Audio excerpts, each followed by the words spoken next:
Hello, everyone. Thank you so much for joining us. I'm Reka Mutteraj here with Cheryl Mercedes with a very important conversation we want to have tonight. We're taking a closer look at her story tonight, talking about how the state of Texas is now blocking trans people from changing their sex on their driver's license. The story going live on KHOU.com right now as you watch us on our streaming app, KHOU 11+. So this change happened just this past August, and it's already starting to affect people, as you learned in your reporting. Yeah, so I pulled some public records, Reka, and we know that it at least has impacted just over 36 people. And how we know that is because the state is creating a list. They've been told in a directive by the state DPS. The workers at the driver's license location have been told, hey, if someone comes in with a court order saying change the sex from male to female or male to male or female, then not only should you take in their information and create a list and send it to a specific email, which says, by the way, blatantly, you know, sex change court order. Yeah. At a government email address, but also scan in all their documents, right? So we know there's at least 36, but there's so many more. And one person reached out to KHOU 11 Investigates and said, hey, I'm having an issue with this. This is impacting me. I have gone through this process in court for over a year now, and finally, I get an appointment with the DPS and boom, the policy changes. And his name's Drew Hayes. You're gonna meet him right now. He was denied. Take a look at his journey. Meet Drew Hayes, a 19-year-old man who until recently hid his identity from the world. I felt really misunderstood a lot. Drew was born a girl, enjoyed playing dress up, going to the beach and the hair salon. But his mother, Stacy, says she soon realized her baby was a Spitfire. Digging rocks with guys and ripping up the jeans and coming home totally mangled and filthy because they were out doing guy things. During his school years, Drew says he dressed more feminine to fit in. It's like, I want to become this, like, perfect woman that everyone expects me to be. How hard was that? It was really hard, and I think that's, you know, that eventually drove me to my breaking point. He began hormone therapy when he turned 18, but that did not change how the world saw him. The other day I went to the pharmacy and I showed them my ID, and the picture looks like me, but the name's not, I guess, what they'd expect. And so they're like, and what's your relation to this person? I'm like, oh, it's me. To clear up any confusion, Drew began the process of legally changing his name and gender identity marker on his Social Security card, birth certificate, and driver's license. I knew I wanted to get it done as soon as possible. Drew filed a petition with the court in 2023. When a judge rejected it, his mother hired an attorney. Nearly a year later, a different judge ordered that his gender and sex identifier be changed from female to male. Yeah, it was a huge deal for me. Drew got a new Social Security card. Going to the Social Security office, easy, slick, got it done quick. Had a new Social Security card, I think, within 1 or 2 weeks. So the U.S. government got it. State of Texas, barrier. The barrier on August 20th, the Texas DPS changed its policy. According to a memo KHOU 11 obtained through a public records request, the DPS notified the driver's license division to no longer accept court orders for amended birth certificates that change the sex. Did you think it was going to be this much of a challenge? I thought it would be no big deal. I thought people change their name all the time. Stacy went with Drew to the DPS office in Decatur, hoping word of the new policy hadn't made it to the small town. And she was like, I'm so sorry I can't do this for you. They didn't stop there. And we just happened to get another appointment for the same day, which felt like a miracle. It was 30 minutes away in Bowie, and they thought maybe they would get it. And she took my photo for my license and everything. She entered stuff in, she scanned stuff in. I was like shaking. I was so overjoyed. And then she got a call back and she was like, I'm so sorry, I can't do it for you. If gender markers on legal documents don't match, Stacy and Drew fear it could lead to confusion or even violence. He looks like a guy. He presents a driver's license. Is somebody going to be upset enough by that to harm him? But what they found even more concerning is the DPS directive says all court order sex documentation that cannot be processed be scanned and the customer's name and driver's license ID number be emailed to a specific address. It's scary because they're making a database of us, you know, that brings up a lot of red flags. What does that mean? and why? Since August, at least 37 people have been added to the database. I think that whole community's under attack. As for Drew's license, he could get a new court order to have just his name changed, but his gender would remain female. 2 weeks after the DPS changed its policy, the Texas Department of State Health Services said it would no longer allow transgender people to use court orders to get their sex changed on birth certificates. DSHS sent us this statement saying the department is seeking assistance from the Office of the Attorney General to determine if the court orders can change vital records. We also reached out to DPS, the Attorney General, and the governor's offices to ask why the state is collecting information on applicants and what they plan to do with it. None of those agencies responded.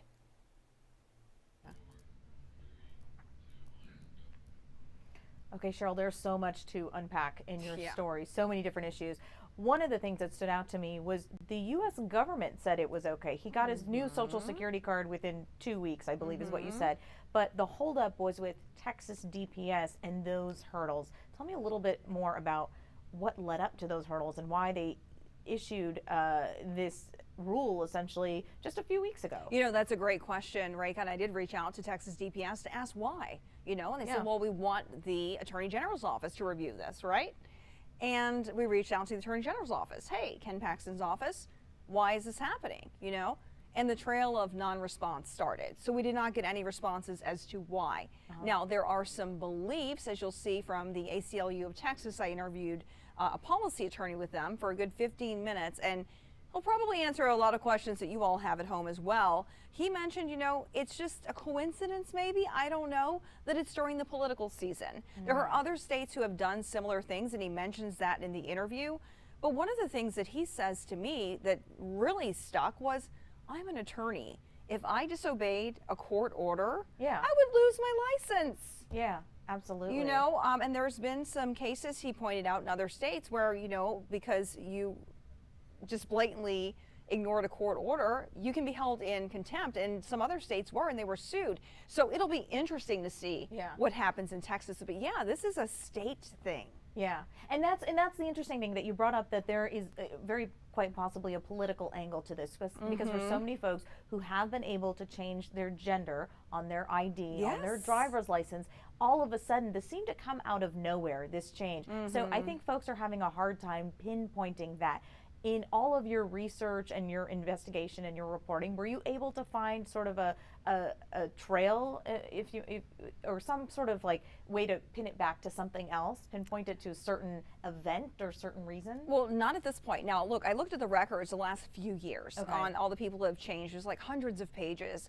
And, you know, some of them, it doesn't say why. You know, they can't list the person's name or identification number, but they can list, hey, we changed it because there was a clerical error, right? And so, yeah, they can still change it for that reason.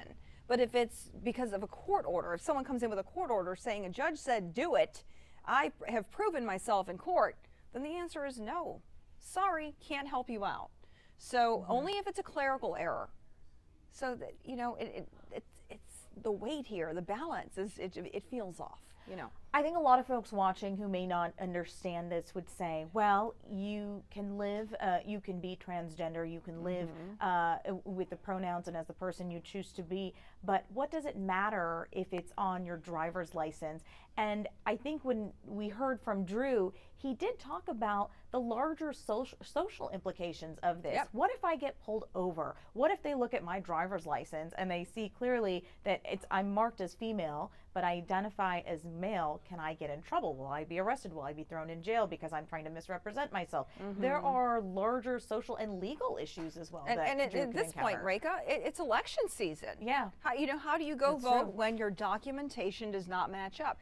And, you know, Drew told you in his story here, you know, he had that incident at the pharmacy where the pharmacist was like, oh, wait, because clearly he's going through the transformation, right? He's had the hormone therapy and he wants to live with how he identifies, and he wants other people to see him that way, which clearly they would until they see the documentation. Then it's all kinds of confusion, right? So it seems like a safety issue, not just for the trans community, but, you know, for others involved. An officer, like you said, would pull someone over and they would be confused, and then there starts the line of questioning. Yeah, right. and even when applying for jobs and Yeah. basically all aspects of life, to have the to not have your information match up correctly is more difficult and confusing than I think people realize. So that is very interesting. We have a lot of folks who are watching this, and Randy is standing by. If anyone has any questions tonight, you can absolutely ask a question. I believe, what's the best way to do it, Randy, so we can tell our folks? Okay. 713-526-1111. Text your Yeah. questions there. We can answer them with Cheryl on air. You've been looking into this subject. And I find it very interesting that all of this came about because Drew contacted us and wanted his voice heard. Absolutely. And if anyone has questions like that, or you just feel something's not right and there's some policy, and man, Drew, blood, sweat, and tears, he and his mom, first time a judge rejected it. Yeah. He's been working on this for over a year. Then his mom has to hire an attorney. Yeah. And this attorney goes to bat for them, and they fight, they go to court. A judge says, yes, this is approved. Can you imagine after all that time? Oh man, this is it. Just the excitement, just sitting down with Drew, you can just feel it, the disappointment, and then all that time, and it's like the day before this policy change, he gets an appointment, and it's like, nope. And that's the confusion about it. Again, the policy change seemed to be very sudden. So folks thought this was a possibility for them. If you did it before August, it's like you lucked out. And it was so sudden that Drew tells me that some of the people helping him at the driver's license locations had to say, stand by a second, and they had to go into an office or make a phone call to make sure, like, wait a minute, am I doing the right thing? What should I do? What's the next step? So it seemed to him like the workers, they were very kind, they were doing their jobs, right? But they were unsure of how to handle the situation. Yeah, they didn't seem caught up on the policy either. No, because it was that sudden, right? Yeah, so, absolutely. there are a lot of resources out there for people to help, and we're going to get to an interview here shortly with the ACLU, a policy attorney who answers lots of questions that I had after interviewing Drew and his mother, Stacy, who is just phenomenal and has been a huge support for him and going through all this, and his family has as well. But when it comes down to a point where someone's like, man, I might move my whole family out of Texas, and I'm from here, so that my son or daughter or someone else can live the way they feel or identify, I mean, that's a big move. They've even had offers from friends and relatives saying, hey, can you just move him to California and he can, until things change there, identify the way that he wants to identify here. And get the valid identification. And get the valid for it. identification, right? Yeah. And not have these issues. And, when you think about it, it's not that easy to move your entire family or, send your son away for a period of time just because of what's happening here in Texas. And, what people want to know is, okay, you're not approving it, but why? You're collecting the information, and now what? What are you going to do with it? And that is another unknown that I think makes members of the trans community very nervous. What will you be doing with my personal information? Why is my information on a special list? The state of Texas may not even have an answer for that because they may just be in the collection phase, but you just never know what can happen to that information, and you never want that information to make someone a target of anything, of violence or anything like that. So that is very disheartening for folks in the trans community. But the legal ramifications, you talked to the ACLU, what did they have to say? Well, basically, Reka, the state's collecting info on all of us, so we should all care. They can collect info on you, me, whenever we go in and bring our documentation, they're collecting the information. Yeah. Now, the question in this situation is, what are you doing with this specifically? Because the email is very specific. Sex change court orders, right? Send here. They've got a list. We can't see the list because it's all redacted. So their privacy, the ACLU attorney says right now should be safe. Just like our information is. They can't disclose that, right? They can't send it to us in a public records request. Everything's redacted. But, why? Why? Why are they collecting it? Why specifically? I think everyone has a right to know what would be the purpose of their personal information. And not only that, everyone, right? Yeah. But then what's next? Yeah, Right now it's the trans community. What's next? We don't know. No one can answer that question. But yeah, so this is a topic that as the ACLU attorney says, impacts all of us. So let's go ahead and listen in on his interview here. And again, if you have any questions, 713-526-1111, we would be happy to answer them for you.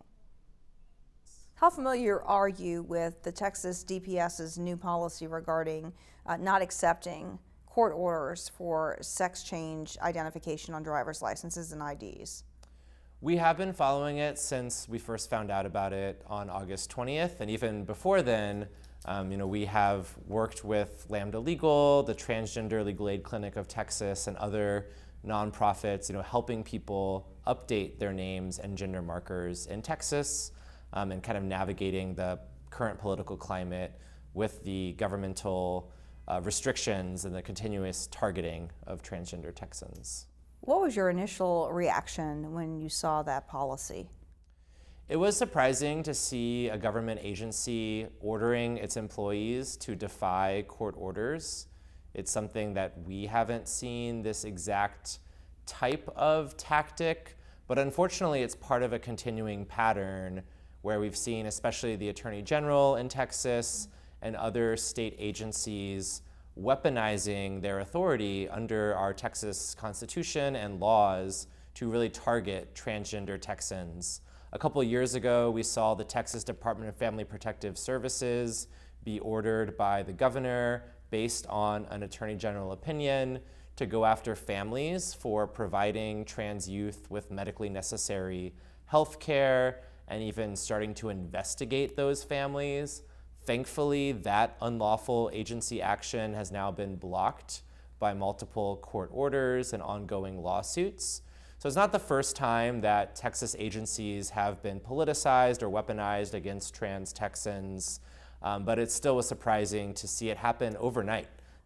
We have heard from several people who have gone through the process about how difficult it is already to get that court order. You mentioned that you have assisted some folks with that. Tell us how difficult that process is, and you being an attorney. Yes, so it's extremely difficult.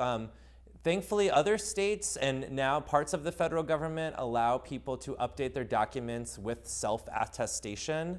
That's really what we use for most people. If you change your address, for example, you can update your doc, and it still is difficult. As most of us know, getting an appointment with DPS to update your driver's license is just difficult. There's long wait lists for everyone. And it's especially difficult now, if not impossible, for people who are trans in Texas. But to update either of those documents before these rules went into effect, people still had to file a court petition and go before a judge to prove that their identity is who they say they are.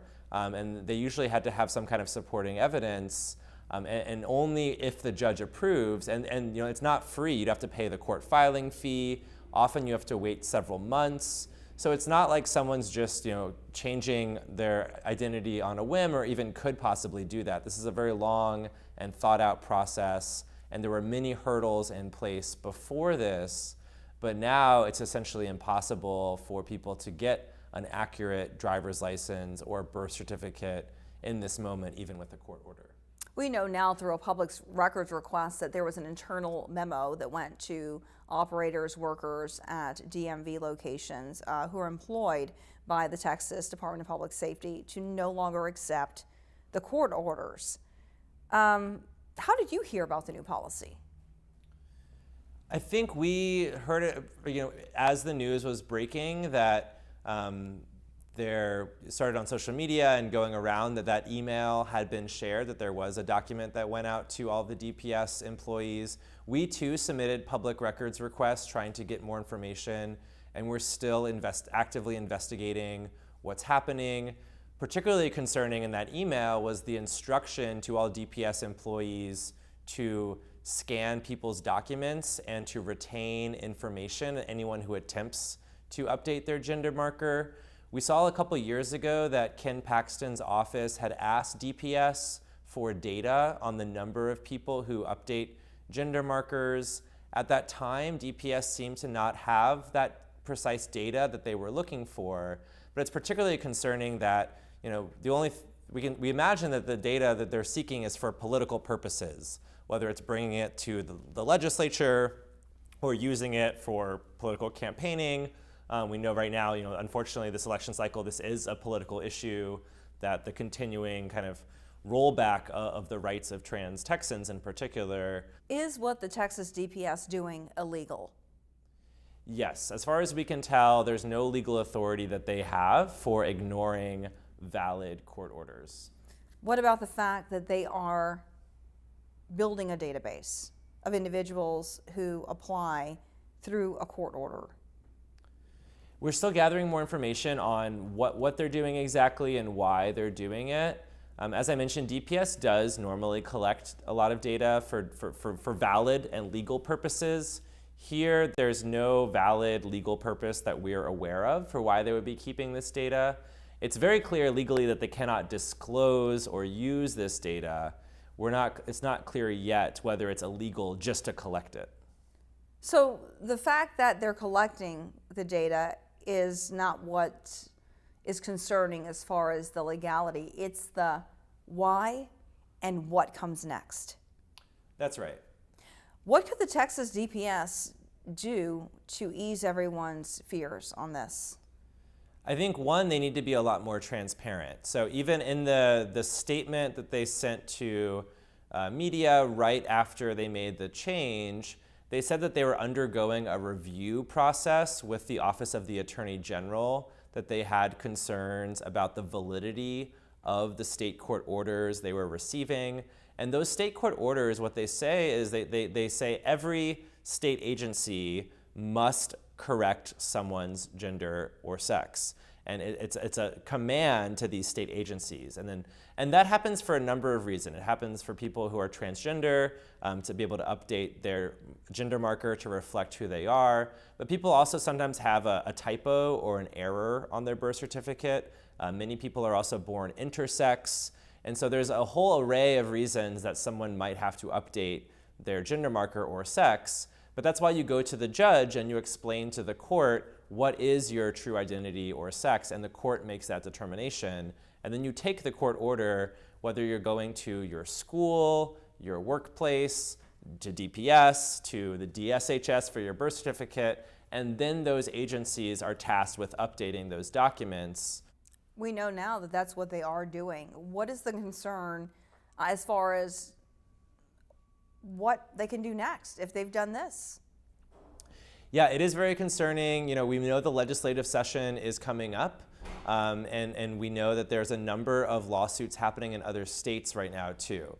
So Paxton's office is not the first attorney general to be targeting trans people in this way. We've seen similar efforts in Tennessee, Kansas, Montana, and Florida, as well as Alabama. There's a number of lawsuits happening across the country, as well as there's an important trans rights case right now at the U.S. Supreme Court. A gender-affirming medical care ban in Tennessee is currently on appeal at the U.S. Supreme Court, and the Supreme Court will decide, hopefully in favor of that trans people have the same rights as everyone else to access medically necessary health care. Right now, people are also being able to update their federal documents.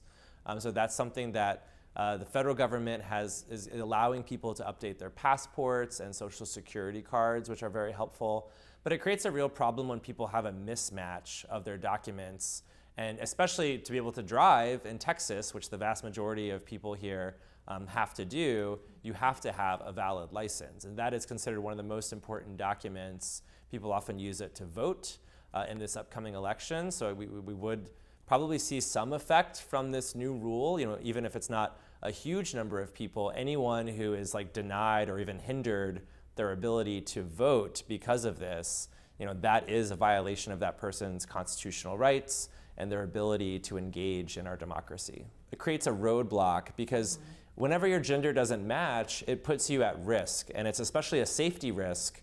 We know that transgender Texans are often more targeted for hate crimes, are also more targeted by police as well. And so if they're getting pulled over or interacting with a police officer and they have an ID that doesn't match their gender expression and what they look like, that potentially creates a safety risk for them. And the same thing if they're going to vote.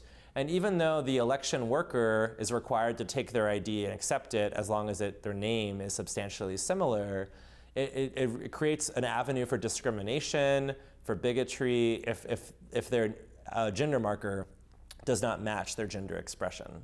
What would you say to someone right now who says, let me go try and see if I can somehow change that information or update it on my driver's license or ID in Texas? It's sadly not worth trying right now. We have heard people who have gone to DPSs all over the state, and as far as we know, no one is really having, the whole agency is following this rule right now. We're encouraging people to keep updating their other documents, doing whatever you can to keep driving legally if you need to drive for your work or for school, to update your other documents, to keep getting court orders. The courts are still processing these as they have been doing under Texas law, to update your federal documents, and also to stay tuned in. We have information on our website at ACLUTX.org. We work with other groups like Equality Texas, as well as the Transgender Education Network of Texas, TENT. So we're often providing resources and information. The Transgender Legal Aid Clinic of Texas is another great organization that they have virtual Zoom webinars with people providing information and resources. Who should be concerned with this new policy? I think everyone. It really threatens our democracy when state agencies can ignore court orders, especially for politicized reasons. There's no valid or lawful reason that the agency would overnight stop honoring court orders that it had followed for years. How big of a deal is it for a state agency to just blatantly ignore something that a judge has ordered? It's a huge deal. It's unprecedented as far as I've seen.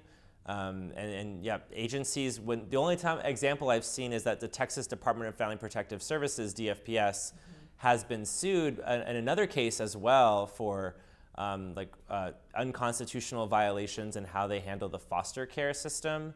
And there, when the agency didn't follow the court orders, they were held in contempt of court, and the judge imposed a fine of up to $100,000 per day on the agency for being in contempt of court.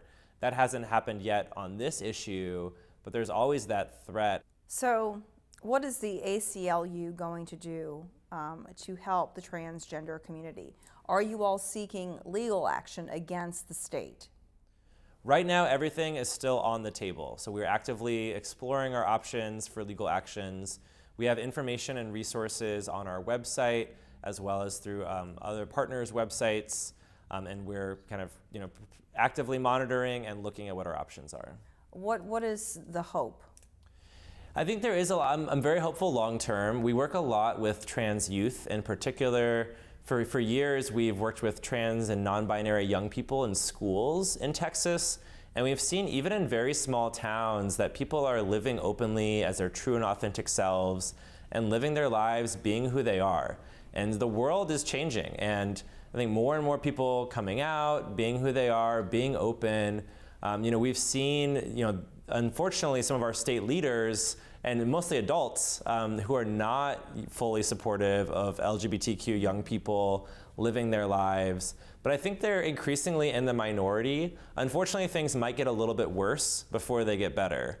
And I think even for name and gender marker updates, it's important that people still do everything they can to update as many documents as they can. Particularly, like I mentioned, the federal government right now has a process for people to get a passport or update their social security card. That could change if the federal government leadership changes after the election. And even under state law, Texas judges have long been authorizing these orders, but that's something that we believe long term, that constitutionally, someone's identity is such a core element of who you are. And the fundamental right to due process and equal protection under the law, just as if someone changes their name due to marriage or divorce or adoption, people have a right to, as multiple courts have held across the country, people have a fundamental right to be identified correctly as who they are. What would you say to those in the trans community who are already on that list?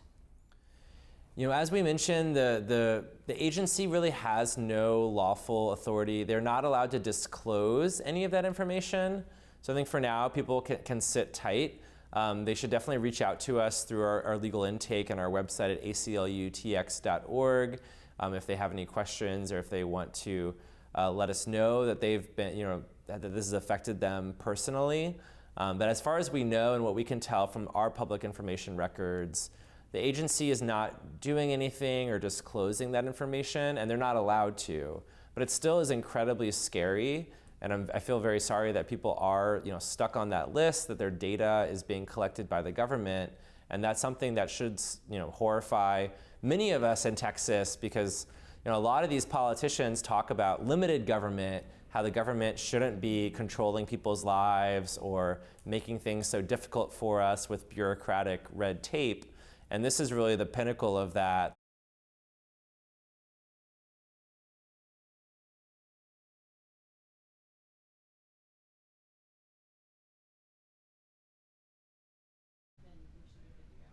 All right, you just watched Cheryl's interview with an attorney with the ACLU. Before I start asking questions, just want to remind our viewers that you can text your questions to 713-526-1111 if you want to ask any questions during our conversation here. But the biggest thing I took away from that, and you had mentioned this earlier, was that no legal authority there for denying a valid court order. However, the state is citing concerns over the validity of a court order. It's kind of jarring to see that discrepancy there. Yeah, absolutely. And of course, the Texas DPS and then the state health department both said, hey, we are going to send this over to the state attorney general's office for review. But it's just this specific court order that's being reviewed, right? So the policy and whether it's valid, that's for vital health records and now for driver's license. So a lot of people are questioning what might be next, but you can still get your Social Security card within 2 weeks or less. Yes, and that was another very point. interesting. Social Security card, which Drew, who you interviewed in your story, mentioned he got in 2 weeks. You can get an updated passport as well with your new legal. And he said that was going to be his next step. Exactly, but you can't get a Texas ID, Texas driver's license. That was hard to hear. The other interesting thing that I learned in your interview with the ACLU is that they are also talking to other states where they're trying to put in the same policy. Absolutely, Florida and Kansas being two of them. Wow. So, it's interesting to see who's communicating and whether or not, just to mention, like the ACLU attorney said, do they all politically align? What's the end game here? Yes. Yeah. And that community, obviously Drew and his mother, both said that, it's like that community, the transgender community in Texas, is under attack. They feel targeted, and when you see a specific email saying, driver's license, sex change court order, send it to, .gov, and we're going to scan in your documents, at that point, whoa, what's going on here? It almost feels like you're lined up for something, or they're going to be investigating you. It makes you nervous. It makes you fearful. Yeah, the point was Anyone. that DPS collects information for various things for legal Absolutely. reasons, but it's still, it's still unclear why this specific list is being made with these people who are applying for a gender change on their ID and what that information will be used for. If anything, we don't know. We don't but know. of course, the unknown can obviously upset people in the trans community. And as the attorney said, just tell us why. Just be transparent. Ease our fears a little bit. If there's a reason for it, maybe it's not a reason we need to be fearful, but of course everyone's fearful because it's the unknown. And no one knows. We don't know. Absolutely. Before we go, though, I want you to be able to share some resources where folks can turn to and for help. ACLU obviously is a big one. They have a fact sheet with all kind of questions and answers and next steps. Frequently asked questions there, and links to resources where people can go for help, and specifically about this policy. That's on our website right now, khou.com. If you go to this story in that website, you'll see at the end, there's also resources like Lambda Legal Help Desk. There's the Trans Legal Aid of Texas, and of course, the ACLU of Texas, and then TENT as well. There are a lot of resources for people who are looking to change or update their driver's licenses, their IDs, to not only change their name but also their gender. And what the attorney said is, at this point, his advice is continue doing it. Maybe not let them scan in your information, but get those federal documents done, because you can right now. But as Drew mentioned, he could go get another court order to change just his name and not the sex on his driver's license, but look at how hard he fought to get where he is right now. And that is a huge step back. You know, Yeah. even though they continue to move the goalpost on him and his Yeah. mother, you know, just to get so far and then be told, no, you can't. Gosh, it's just in any kind of situation, it's heartbreaking. But in a situation where you're fearful that, you know, you're being targeted, Yeah. it's just crushing. Yeah, and know? at the very least, we talk about clerical issues and applying for jobs and getting pulled over, the social implications, of course, but being pulled over by a cop and the police officer not seeing everything match up with the way you look, perhaps with the identity on your ID. Also, what was interesting about your story is Drew reached out to us. Yes, Tell us a little bit absolutely. about that, So- about sharing a story and how other Yeah, people can do that. So, you know, we have our tip line, but we also have, obviously, for these types of stories, investigates at khou.com, or you can also call the tip line at 713-521-HELP. That's very easy, 521-HELP. And as you saw, Drew lives in North Texas. He lives in Denton and reached out to us. So it doesn't matter if you just live in Houston proper, greater Houston area. We want to hear those stories. Those stories impact the entire state and folks who live here, and who knows when it's going to hit closer to home, right? So hopefully, and Drew's hope is that, you know, this story touches someone who's going through what he is going through, and lets them know, hey, this is my journey. And I want to share this story because it's been very painful, and you're not alone, and we're in this together, and let's see what we can do here, you know, as a unified group in this community, and let, you know, the state know it's not okay. It's not. And just to get some answers, really. Right, that's exactly. The confusion is probably even harder to deal with than anything. Yeah, So and not having the answers, well, that just amps up the confusion, you know, Rega. Absolutely. But we were hoping to hear from many of you out there who might have questions. This conversation will be posted on our website as well, and the story, we will have the story at 10 as well with you and Len. And we want to hear back from you. This conversation ends on stream right now live, but we still will have it online and on our Facebook social media pages. We want to hear your questions because that helps us ask more questions to these officials. Yeah, So, absolutely. and hopefully we'll get answers. Cheryl Mercedes' story, Denied Identity, again airing on our streaming apps, KHOU 11 Plus, of course, on our website, khou.com, and tonight at 10 o'clock. I'm Reka Mutaraj. Thank you so much for watching this stream. Thank you.